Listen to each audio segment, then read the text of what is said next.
අපාය කිව්වාම ඔබේ මනසට එන්නේ ගිනි ජාලාවන් සහ උණුලෝදිය නේද? හැබැයි කවදාවත් අහලා තියෙනවද සම්පූර්ණයෙන්ම අයිස් වෙලා ගල් ගැහිලා යන තරමේ අතිශය සීතලෙන් වද දෙන නිරයන් ගැන? තමන්ගේ කටින් පිට කරන එක සුළු වචනයක් නිසා මේ වගේ ආයුෂ ගණනය කරන්න බැරි තරම් දිගු බියකරු සීතලකට ඔබට වැටෙන්න පුළුවන් කීවොත් ඔබ එය විශ්වාස කරනවද? සියලු දෙනාටම තෙරුවන් සරණයි. අද අප කතා කරන්න බලාපොරොත්තු වෙන්නේ බොහෝ දෙනෙක් අහලා නැති ඒ ත්‍රිපිටකයේ පැහැදිලිව දේශනා කරලා තියෙන අතිශය බියකරු නිරයක් වන පදුම නිරය හෙවත් සීත නිරය ගැනයි. මෙය අතිශය දරුණු අඳුරු සහ සීතලෙන් යුක්ත නිරයක්. මෙහි තියෙන අධික සීතල නිසාම නිර සතුන්ගේ ශරීර සීතලෙන් ගල් වෙලා පුපුරලා ගිහින් රතු පැහැති නෙළුම් මලක පෙති දිගහැරෙන්නා වගේ මස් වැදිලි විවර වෙලා දැඩි වේදනාවක් ගෙන දෙනවා. පදුම එහෙමත් නැත්නම් නෙළුම කියන නම මේ නිරයට ලැබිලා තියෙන්නේ අන්න ඒ නිසයි. මෙහි ආයුෂ ගණන් කළ නොහැකි තරම් අතිශය දීර්ඝයි. මෙවැනි නිරයක උපදින්නේ කුමන පව් කළ අයද?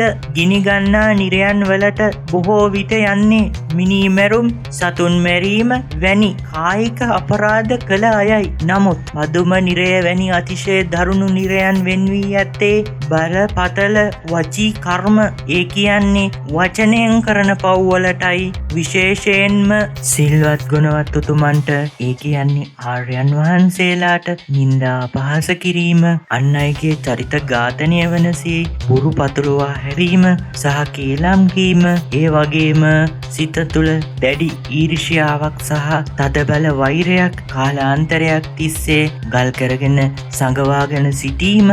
මේකට හොඳම උදාහරණය තමයි සැරියුත් මුගලන් මහරහතන් වහන්සේලාට බොරු චෝදනා කළ කෝකාලික භික්ෂුව මරණින් මතු ඔහු උපත ලැබුවේ මේ කියන පදුම නිරය බව බුදුරජාණන් වහන්සේ දේශනා කළසේක. මෙයින් ඔබට දිය හැකි ප්‍රායෝගික ආදර්ශයෙන් නම් අපේ සිතේ ඇතිවන ක්‍රෝධය සහ ඊර්ෂ්‍යාව කොතරම් දරුණුද කීවොත් එය අපව ගල් ගැහෙන තරම් සීතලකට ඇද දමනවා. අද සමාජයේ බොහෝ දෙනෙක් සමාජ මාධ්‍ය හරහා හෝ මුහුණට අන් අයට නින්දා අපහාස කරන්නේ, චරිත ඝාතනය කරන්නේ කිසිදු බියක් නොමැතිවයි. වචනයෙන් කරන සුළු වැරැද්ද ආයුෂ නිම කළ නොහැකි මේ පදුම නිරයට ඔබව ගෙන යා හැකි.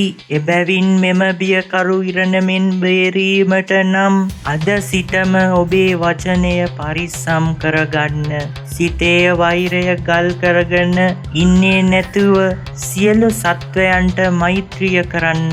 පදුම නිරය විග්‍රහයමින් නිමයි ඔබට දලදා Samindu පිහිටයි.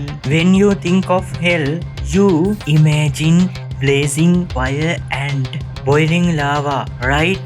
But have you ever heard of a hell so freezing that bodies turn into soiled ice? Would you believe that a single careless word could drag you into this endlessly terrifying freezing darkness? May the noble triple gem bless you all. Today we are discussing a terrifying realm clearly described in the Tripitaka, yet unknown to many, the Paduma hell or the freezing hell. This is a severely dark and freezing realm. The extreme cold causes bodies to freeze, crack and burst open like the petals of a red lotus, bringing unimaginable pain. That is why it is called Paduma, meaning lotus. The lifespan here is incalculably long. Who is born here? While fiery hells are often for those who committed physical crimes like murder and killing animals, this severely terrifying freezing hell is reserved for severe verbal karma,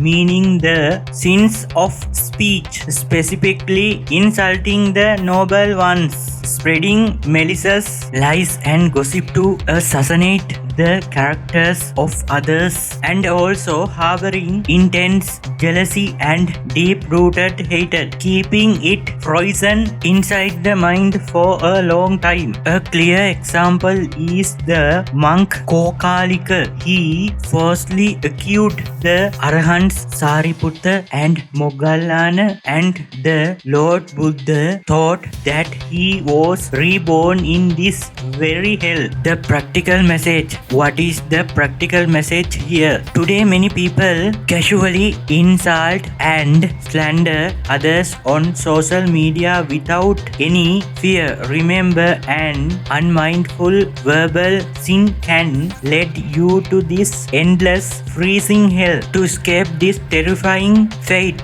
guard your word starting today. Let go of frozen grudges and practice loving kindness towards all beings. This concludes the explain of Paduma Hell. May the beings of the sacred tooth relics be with you all.